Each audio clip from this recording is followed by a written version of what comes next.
مادر مهربانی هر یک انسان خواهر است،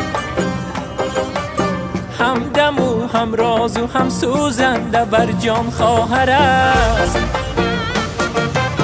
همچو مادر مهربانی هر یک انسان خواهر است، همدم و هم راز و هم سوزنده بر جان خواهر است. خواهر این در زندگانی گنجی نایاب است به ما،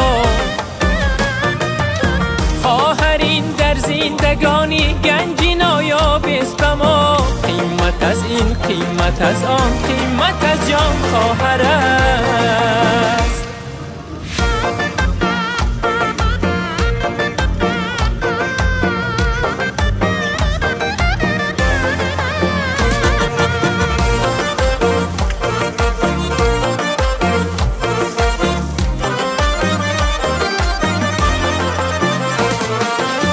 گرچه دارد خانه و کاشانه و فکری زیاد،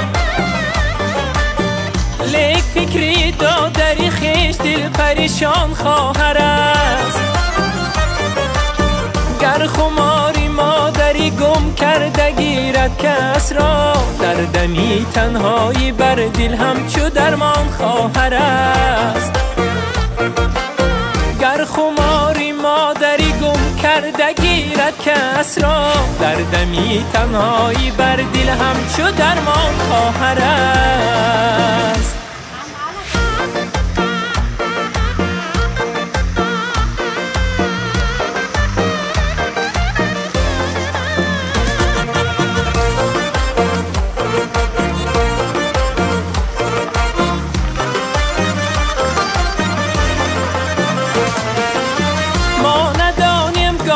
قدر و گاه در دو رنجی او،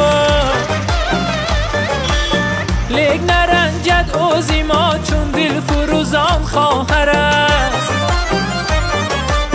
گاه از اغوای دنیا دور می گردیم زیو، لیک در دل بحری ما دائم دعا خوان خواهر است. گاه از اغوای دنیا دور می گردیم زیو، لیک در دل بحری ما دائم دعا خوان خواهر است. همچو مادر مهربانی هر یک انسان خواهر است، همدم و هم راز و هم سوزنده بر جان خواهر است. همچو مادر مهربانی هر یک انسان خواهر است، همدم و هم راز و هم سوزنده بر جان خواهر است. قیمت از این قیمت از آن قیمت از جان خواهر است.